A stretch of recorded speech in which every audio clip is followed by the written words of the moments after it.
This week on the RV Podcast, RV quality problems don't seem to be getting any better, and campground infrastructure issues are straining the 2024 camping experience. the brutal heat wave gripping the West is being blamed for at least 4 deaths in national and state parks.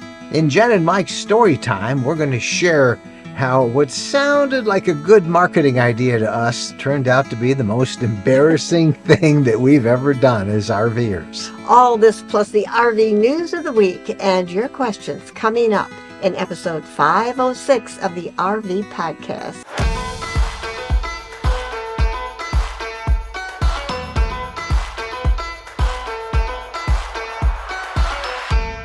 Hello, everybody. I'm Mike Wendland, and this is my lifelong traveling companion and my bride, Jennifer. How are you? I'm doing great. Yeah, this is going to be a big week for us, huh? It certainly is. Quick reminder that there is a video version of this podcast. You can find it on our RV Lifestyle YouTube channel. Just go to youtube.com/RV Lifestyle. And of course, our audio version is available on all of your favorite podcast apps, as well as our blog, rvlifestyle.com/podcast. Check that out. And a quick reminder, if you do us a favor, if you listen to us on one of those apps, would you give us a review for this podcast? They really help us get Google to notice it and send the podcast notifications out to other people. So we love those 5-star reviews that so many of you have sent, and we'd love to have you offer us one yourself. So there you go. Well, we are about ready to hit the road. And we're looking forward to it. And I've still got a lot to do. Yeah, big travel week for us. As this podcast is being released, we will hit the road and eventually hook up with a bunch of our RV Lifestyle followers. We're going to be making our way this week to Bar Harbor, Maine. And there we will soon be part of a near month-long RV caravan tour of the Canadian Maritimes. That has been on our bucket list for I don't know how long, and I can hardly wait. And this was organized by Fantasy RV Tours, and this is one of those bucket list road trips that I think you've been talking about since as soon as we got an RV. Yeah, it really has been on our list. This is the last of the must-do bucket lists we have, and then we've got a whole bunch of other ones we want to do after this. We hope to share our adventures as often as we can with videos and live feeds, photos, social media updates.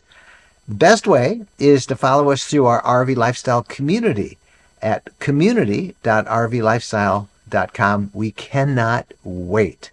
And yes, we do have our new truck.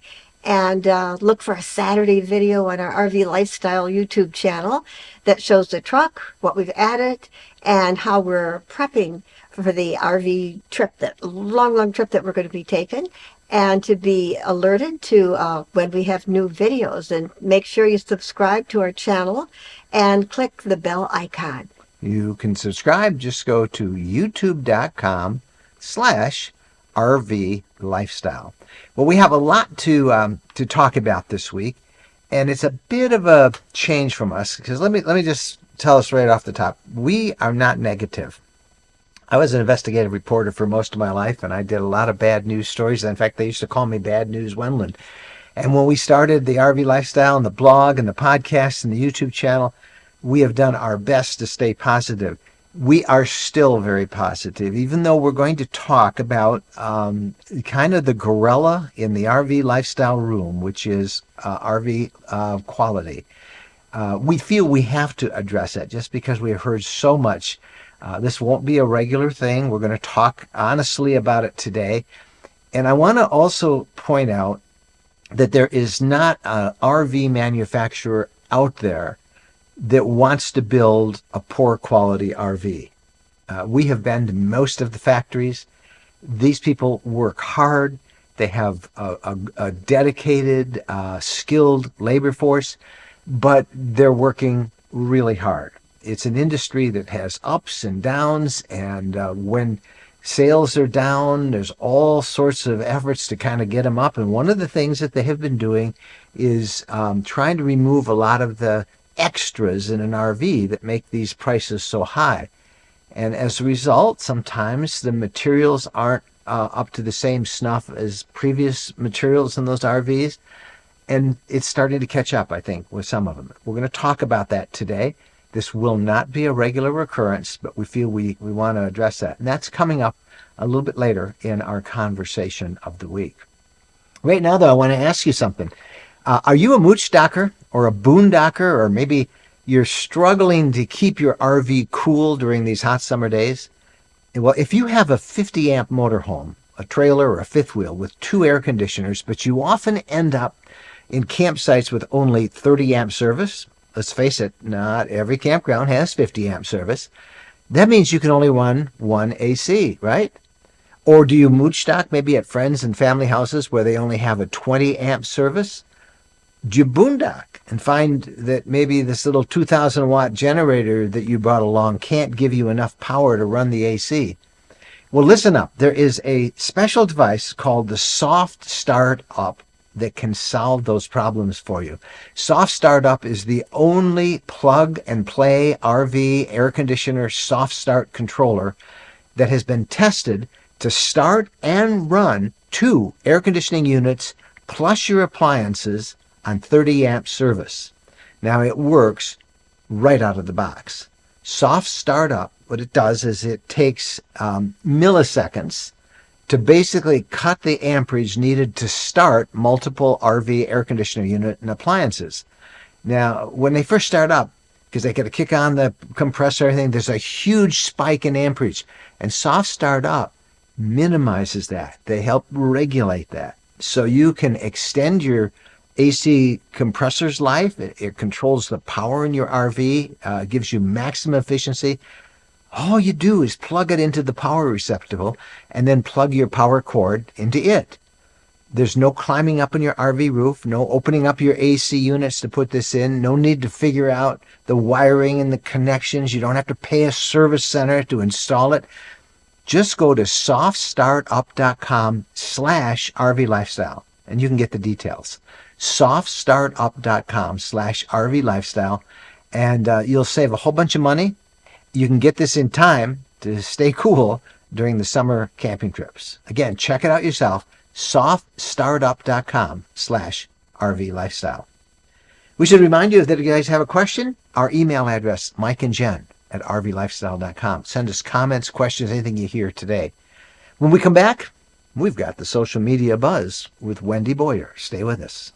After countless nights on the road, we have finally found the ultimate comfort solution for our home away from home, our RV mattress from rvmattress.com/RV Lifestyle. Now let me tell you, this is a game changer. Everybody knows that the stock mattresses that come in an RV are not great. And whether you are a weekend warrior or a full-timer, you deserve better sleep. RVmattress.com has 22 plus size options, 5 height options, and 3 firmness options, so you are bound to find something that fits. Jennifer and I got the signature hybrid mattress in Queen with the cooling cover, and we love it. It truly has us sleeping just as good in the RV as our house. In fact, so good, we actually got another RV mattress for our Sticks and Bricks house. Now, swapping out the uncomfortable old stock mattress for our new RV mattress was easy. It shipped from Arizona for free in a box. We brought it into the RV and never looked back. This RV mattress is plush comfort, the best sleep we've ever had in an RV. Every night feels like a luxury retreat, and we highly recommend upgrading your mattress at rvmattress.com. Trust us, you will not regret it. And if you use the promo code RV Lifestyle, you'll get a really nice discount. Again, go to rvmattress.com/RV Lifestyle. Welcome back, and Wendy Boyer reports on the hot issues most talked about this past week on social media and our RV Lifestyle community group. In our RV lifestyle community, we sometimes run polls. Now, we may use these polls for research or stories or just general enjoyment of the group, and they're fun to read. So this week, I have 2 polls I'd like to share with you. The first poll ran in our campground space, and we asked, what features do you prioritize when choosing a campground? The top answers were 50% said location, 20% said views and scenery, 15% said cost, 9% said amenities, including things like Wi-Fi, and 4% said accessibility. In the comments, people added to what they chose. Julie, for instance, said feeling safe and cleanliness are really important to her when choosing a campground. And Michael said he wants sewer at his site. Cost was an issue for several folks. Laura said if she can spend the same amount to have 7 days in a state park versus 3 days in a resort, she's going to go for the state park. It was fun to read everyone's comments. In the general discussion space, we asked another poll, and this one said, what is the single most frustrating part of the RV lifestyle? 41% said RV quality is the issue. 34% said finding campground vacancies. 15% said the increasing costs of the RV lifestyle, and 8% said bad internet. In this post comments areas, Jim was one of a few who said these random mechanical issues that happened despite doing all the maintenance was particularly frustrating. And Woody and Inca said that unpredictable bad weather can also be a frustration. And James said his major frustration is not being able to RV as much as he wants because of things that happen in life. And I can absolutely see how that can be frustrating. Then over in our RV Lifestyle Facebook group, Justin recently published a photo of his beautiful Class A just covered with dead bugs. And he wrote, driving through South Dakota after sunset proved to be a gross mistake. This picture drew more than 525 comments. People could not believe all the dead bugs splashed across his RV. His windshield looked like a Jackson Pollock painting that Pollock had used splattered bugs instead of splattered paint. Vanessa took one look at this windshield and said, that's insane, and I have to agree. Many, like Mary, said, been there, done that. And it was amazing how many people had similar pictures and similar experiences of just completely bug-covered rigs. Apparently, this kind of drive happens too often in the Dakotas, which is good to know. We'll share a picture of this in the show notes for those who want to see themselves. And that's it for me this week. I'm Wendy Boyer, and I'll see you over in the RV Lifestyle community or Facebook group. We know the problem with those bugs in South Dakota. We have experienced them, as a lot of you have as well. I think we just did one of our story time, Mike and Jen's story time, about our first experience when we encountered the bug out of South Dakota. So that's a very real issue. It does get better, but no, at this time of year you are going to encounter it, as all those people that Wendy talked about did. All right, our RV conversation of the week will be coming up right after this. Jennifer and I bought some land near Nashville, Tennessee a while back. We got tired of crowded, expensive campgrounds and worrying about reservations. Tennessee is a gorgeous state with friendly people, and it has been such a pleasure. The same developer has some new property near us close to the Natchez Trace and Buffalo River called The Reserve at High Forest. Big properties, 5 to 41 acres. You can build a house, a cabin, or RV year-round. Prices start at only $89,900. Your property, your way, 100% ownership. The scenery in this part of Tennessee is breathtaking, and the property is gorgeous. Garden, landscape, bring your pets, build what you want. There's high-speed fiber optic internet, and it is so private. A great place to make your home base, ready whenever you want it. 5 to 41 acre properties from $89,900. There's even great financing. Check out the site and a video tour at rvlands.net. That's rvlands.net. Welcome back. Time now for our RV conversation of the week. Earlier, you heard Wendy report in our social media buzz that in our Facebook group, 41% of the people said that RV quality issues were the most frustrating part of the RV lifestyle this year. So we wanted to investigate, so we posted a question in our RV lifestyle community asking our members to tell us how frequently those quality issues occurred. Now, the results were dismal. Get this, 52% of our community respondents said something broke or went wrong in their RV half the time or even more frequently that they took it out. Now, did you catch that? That means that every other time they take their RV on a trip, something breaks. In fact, 15% said something breaks every time they take their RV someplace. Again, that's Over half our respondents reported something breaking in at least every other trip. Is there any other product where such results would be tolerated? I don't know. Now, granted, RVs are very complicated things, and we've been saying for a long time, when you drive one, it's like having your house shaken by a 4.0 earthquake for hours on end. I mean, something's going to shake loose or break or crack. But here are some specific answers to our question about what goes wrong. Here's one from Brenda and Mark. Brenda and Mark say, we headed out for our trip out to Nevada, and we didn't even get 200 miles, and our brand new suspension broke. Luckily, we knew the area. We got off the street onto a Lowe's parking lot, spent 3 days there till we were able to find someone who could come and fix it. Now, here's another. This woman and her disabled Army veteran husband, 30 years of service, finally acted on their lifelong dream, sold the house, and bought a new 2023 Forest River Arctic Wolf 3810 Suite, fifth wheel. They are out about 4 months.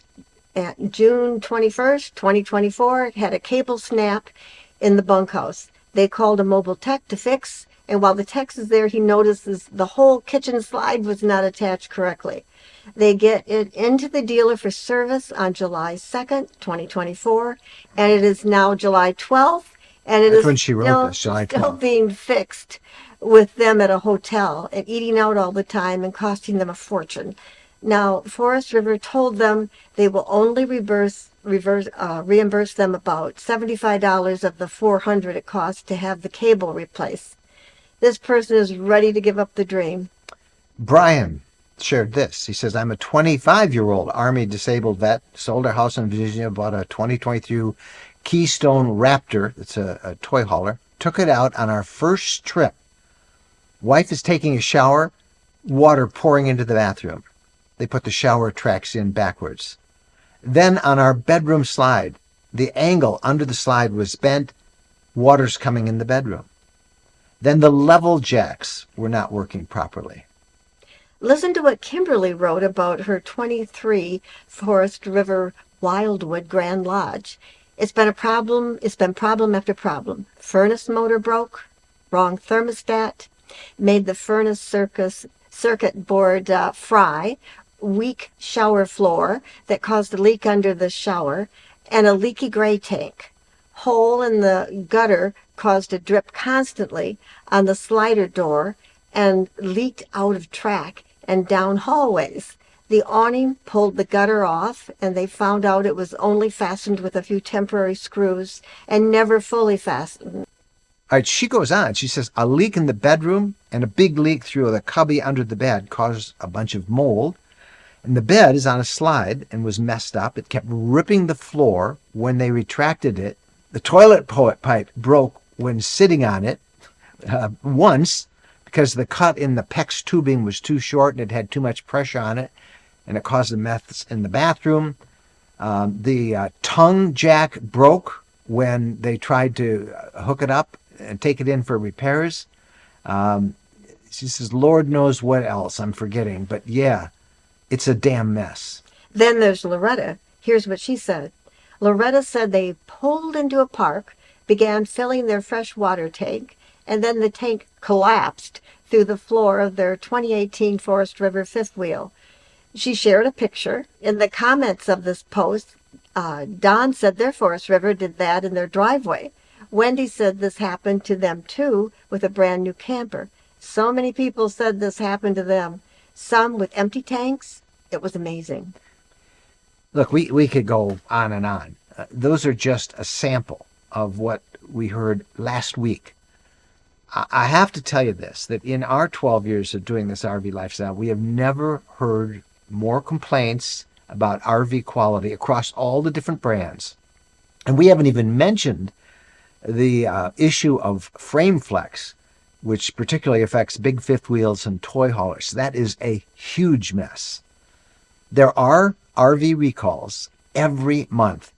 And just to give you a sample of what's out there, here's this month's. recall notices are going out sometime this month for 3,157 Brinkley RV 23 to 24 Model Z fifth wheels and their new Model Z air travel trailers. This is Brinkley, which is supposed to be like the best of all of the RV manufacturers out there these days. The 12-volt system in those Brinkleys may be incorrectly wired, which could result in overheating. Recall notices are being mailed to owners of 126 Forest River 2024-25 Cross Trail motorhomes. The backer on the ladder receiver may not have been installed, which can cause the ladder to fall off. On the highway, that could be life-threatening. And then one more, 573 Forest River 24-25 Salem and Wildwood travel trailers. They're being recalled because they may not have a secondary emergency exit installed. Now, that's this month's, just the latest. And you notice those are all new models. These aren't going back to the COVID year. Every month, there are new recalls of RVs similar to these. I said this earlier, that we work really hard on this podcast not to be negative. So devoting the conversation of the month to this topic is not our usual. This quality issue, from our perspective, has been steadily increasing since those COVID years. You know, there was such a demand for RVs by people whose only vacation options, during those COVID lock-ins were to camp out. All the manufacturers did everything they could to crank out new models to meet that demand as fast as they could. They hired literally off the street. And let's face it, a lot of inexperienced workers were assembling RVs. Since then, things have settled down. Demand for RVs has dropped drastically. New sales are down. And you would think then that with a little more time and not quite such a rush, that things would be improving. But that doesn't seem to be.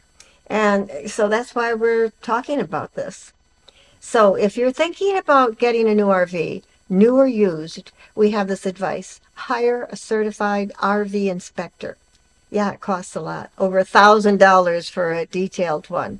But since RVs are the second most expensive thing most people buy after a house, and given the quality issues people continue to experience, that inspection is extremely important. Have a pro look it over very carefully. An independent inspector, not connected to the dealership. And you can find one. Just go to their national association, which is nrvia.org/locate. NRVIA is National RV Inspectors Association. But go to nrvia.org/locate. You can plug in where you are, and they'll show you independent RV inspectors near you. But what if the dealer won't let you bring one in? We've heard from some who say they wanted to bring in an inspector, but the dealership wouldn't let them. Well, if that's the case, it tells you something, doesn't it? Don't buy there. Go to another dealer. Now, we're telling you again all this stuff because an RV is more than just a vehicle or a camper. For so many, it is a dream. So many people have worked all of their lives for this time to go out in that RV, to enjoy their retirement, or to get together with their families and bond together out there. And it's a mess when something breaks almost half the time. So that's our report on quality. You may have a different take on it. You may think it's all right, and we'll share some of those reports. But I'm not going to make this a weekly habit. There are some RV influencers, that's all they do is tell you about how bad some of the RVs are. We won't do that, but we are raising this issue. It is not getting better from our perspective, and I'd like to know your thoughts too.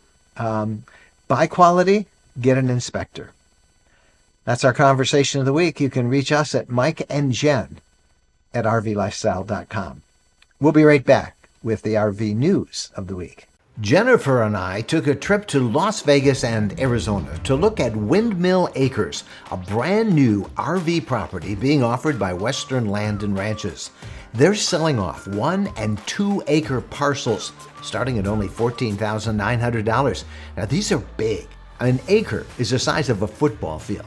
The properties are on a plateau with big valley views, and the location is amazing. next to Lake Mead National Recreation Area. We had a blast. There are so many places to explore near the property. The Grand Canyon. We took a boat ride on the Colorado River below Hoover Dam. Boulder City was a fun little town. That's right off Route 66. And of course, we had to enjoy some nightlife in Las Vegas. It's a lifetime supply of fun things to do when you own a camp at Windmill Acres. The properties are now available. This is 100% ownership, so there's no reservations needed when you want to hang out, time limits or crowded parks that you have to go through. You can share your property, you can rent it, it's whatever you want to do. For more information, visit ArizonaRanchSales.com or call 822-232-LAND. Welcome back to the RV News of the Week. Here's a disgusting sign of our thoughtless and selfish culture. Rangers at Yosemite National Park had to remind visitors to keep it clean and classy out there by disposing of soiled toilet paper properly. I know, this is repulsive. Apparently, way too many visitors need to go while out exploring and this beautiful, beautiful park. And when they do, they leave their used toilet paper behind. And let's just say it is a disgusting sight to behold.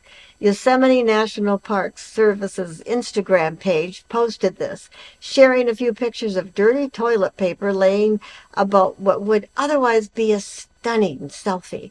And while many people do bury the toilet paper, it doesn't stay hidden for long. Rain, erosion, and animals are all responsible for removing the soil, leaving used toilet paper piles exposed before it can decompose. And toilet paper typically takes 1 to 3 years to decompose.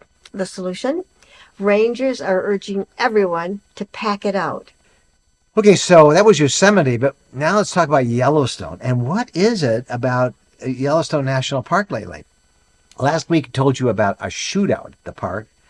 And this week, Yellowstone was in the news again after 5 people drove into a 105-degree geyser inadvertently. Now, the good news is that all 5 successfully got out of their car on their own before being driven by ambulance to a nearby hospital for some non-life-threatening injuries. Their car sunk 9 feet into a very acidic, hot water before being successfully lifted out and removed. And this all happened in the semi-centennial geyser thermal feature. It's near Roaring Mountain between Mammoth Hot Springs and Norris Junction. It's not clear how this happened, but pictures do show a fairly steep slope from the road to the geyser. And we're glad that all the passengers are going to be okay. Last week at Yellowstone, there was a shootout. You may remember we talked about it here. The shootout, it turned out, was a Yellowstone employee, and he was from Florida working at the park for the summer. And he held a woman against her will and was intending, officials say, a July 4th massacre before he was killed. And let's hope that this week Yellowstone can have 0 incidents. All right, we'll keep talking about national parks. Now let's talk about them in regards to a heat wave. Yeah, the massive heat wave gripping the West is killing tourists. In Utah, Canyonlands National Park, a 52-year-old father and his 23-year-old daughter from Wisconsin were found dead after they got lost while hiking and ran out of water in triple-digit temperatures. That was Friday. On Saturday, a similar incident happened at Snow Canyon State Park. A multi-agency team of first responders arrived and rescued the 2 people who were overcome by heat exhaustion. But then, a passerby reported that a 3rd person was unconscious nearby. First responders found the individual, a 30-year-old female, and determined that she was deceased. You'd think people would have the common sense to avoid hiking in such conditions, but at Death Valley National Park, there's been a surge of visitors anxious to have selfies taken next to the giant thermometer outside the park's visitor station. Temperatures in Death Valley have been in the 120s. reaching as high as 129 degrees. It is so hot. People are urged not to hike after 10 a.m. Bring lots of water and travel prepared to survive. But people keep coming and dying. A group of German motorcyclists who decided to visit Death Valley last week were overcome by the heat, and one rider died there. That's 4 heat deaths in a week out there. All could have been avoided. Well, up in Canada, that heat wave is having an effect as well. Canadian campgrounds are struggling. There was a big story out in Canada last week related to the heat, in which the president of the Canadian Camping and RV Association said campgrounds in many areas have been experiencing brownouts on their property because every single RV is running 1 or 2 air conditioners, and they're already at capacity for electricity draw. The problem, he said, is that consumers are accustomed now to a level of service that park infrastructure cannot handle. It's the same thing in the U.S. Most campgrounds are old. The infrastructure was laid down when people were happy to have a kerosene lantern for lights and maybe a 20 amp service so they could plug in for a couple of light accessories.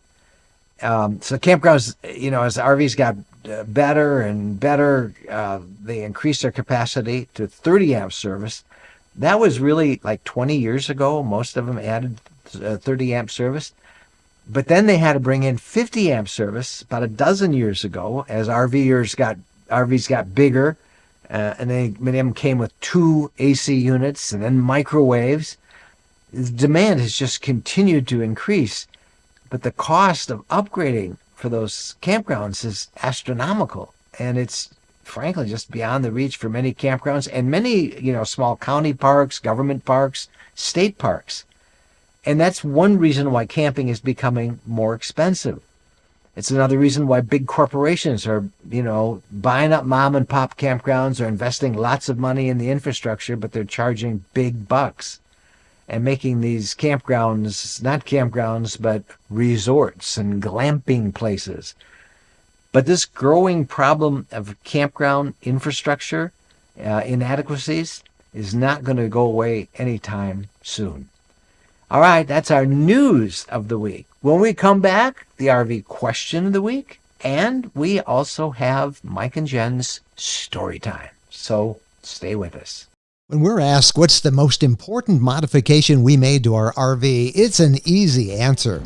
Battleborn Batteries. Battleborn Batteries are quality, safe, reliable lithium batteries that allow us to stay out there off the grid longer. Lithium batteries charge faster, they charge fuller, they're longer lasting, they're maintenance free, and Battleborn batteries are protected by a 10-year guarantee. Now in our case, they just dropped into the existing AGM batteries that we have, and they'll probably be the same on your rig too. Battleborn battery experts can get those in your rig just like they did with ours. They can also match you up with the right cabling, the inverter, the charger, the solar controller, everything. Jennifer and I swear by our Battleborn batteries. They allow us to boondock off the grid. Check them out. Go to rvlifestyle.com/lithium. rvlifestyle.com/lithium. All right, welcome back. Time now for the RV question of the week. And this one, here it is. I'm going to have you answer it because it's in your wheelhouse. Just finishing up watching your latest podcast, you mentioned that along with sandwiches, Jen sometimes prepares your dinner meal before you leave. What are some of the meals that you prepare ahead of time? This question comes from Janet. Okay, Janet, when I make my regular food at home and I know we're going out of town, I will make extra of whatever I'm fixing and freeze it. And that way it's all set to go. And, it seems like a problem with lettuce. It goes bad on you. Soup, of course, isn't going to go bad. You can make soup, whatever kind of soup you like, and stew, turkey stew, chicken stew, beef stew, whatever you want to make. Chili, lasagna, whatever you normally eat. When you're cooking, just make more. Make it so you have like 3 servings. When there's only 2 of you, you can easily get 3, maybe 4 servings, and you just freeze some, put it away, and it's handy to have even when you're home. Just whip something out. But whatever you're making at home, make extra, freeze it, and take it with you. And like we're leaving for this big trip this week, and Jen's been making extra, and we put it in the freezer. We go in and turn on the RV freezer a couple of days before we go, so it's nice and cold, and you just put those frozen dinners in there, and you don't have to think. Sometimes we bring along a slow cooker, and Yes. you can actually, as you're driving, you can just plug that in, assuming you have an inverter in your RV in a room. You can plug in a slow cooker, and it will cook as you're driving during the day. Smells delicious, and then when you set up camp for the night, you got meal ready and fresh. For salads, especially in the summer, local produce is always available, and it's kind of fun to shop for local produce and have that. But eating out is just not healthy. No, eating out, you never know for sure what you're going to get, other than too much salt, and you don't know when they made it. Yeah. It's not always fresh food. All right, that's the question of the week. You've got one for us? You can just write us at Mike and Jen at rvlifestyle.com. Now it's time for Mike and Jen's story time. And we're going to talk this week about the dumbest thing we ever did with an RV, and that was getting a complete custom wrap on it. And we'll put a photo of it in the show notes for this episode at rvlifestyle.com/podcast. This happened about maybe 5 years ago. A marketing friend in the RV industry suggested the idea of a wrap to us. They thought it was a good idea, Yeah, and she assured us that it was going to be tastefully done. and that it would promote our brand. We didn't even know we had a brand. But they sent us some artwork, and we arranged for a local shop to do the wrap. Meet the Wendlands, it said on the side windows. On the back windows, our YouTube channel was listed, and so was A huge caricature drawing of the two of us in Bo. and Bo. Was it eye-catching? Oh, it was painful. It was so obnoxious. I mean, I couldn't. It was embarrassing.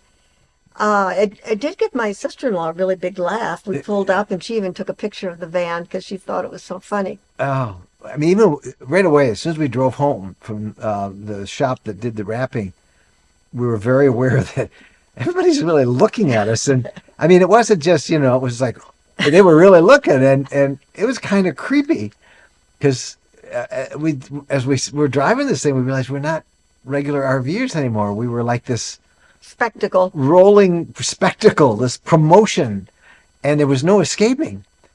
And our first big trip was just a couple days after we got it, and we drove up to the UP in Michigan, the Upper Peninsula, for our winter camp out, and we brought it into the campground. Do you remember? Oh, everybody had a good laugh. We gave everybody a big, big laugh. They were pointing and snickering. I mean, this thing screamed, "Look at me! Look at me!" It was indeed attention-grabbing. And then after the weekend, as we drove back home, we were curious, did this make any difference? Because it had our web address on it. So we checked the web traffic to see if our mobile billboard had brought us any more web views. And there did seem to be a slight increase in our A traffic. little uptick in traffic. Mhm. But then there were some emails. Hoo-hoo. One was from a campground owner who said we would not be allowed to camp on their campground with that vehicle wrap because it was clearly a commercial vehicle and a giant advertisement. And then we had that echoed by a guy who ran an insurance agency, and he said that our RV could now be considered a business vehicle and thus subject to higher insurance rates. Others contacted us to say we were making ourselves a target to thieves and stalkers. They figured that, oh, hey, they must have a bunch of equipment in there. But then we heard from a traveler who passed us on I-75.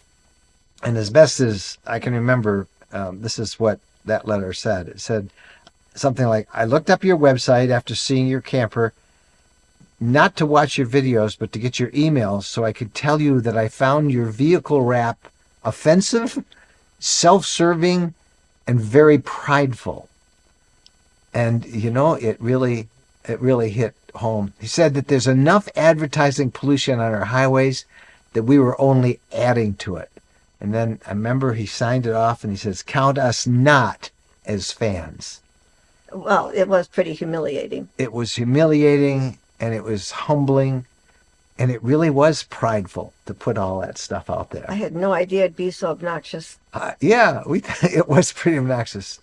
So needless to say, the rap came right down and it was just not us. And now we travel anonymously. There's really nothing on our vehicle to identify it as ours. So much for mobile marketing. And that was our most embarrassing thing that we've ever done. We didn't know we even had a brand that we needed to label like that. Oh well, so much for our brand this week. Got questions or comments? We'd love to hear from you. Mike and Jen at rvlifestyle.com. Follow us at the community, RV Lifestyle, the community.rvlifestyle.com. We'll be updating you as we head to the east and then up into the Maritimes, New Brunswick, and Nova Scotia. We cannot wait. And we'll be sharing all that with you and hopefully come to you next week from somewhere in the Canadian Maritimes. Thanks for watching. Happy trails.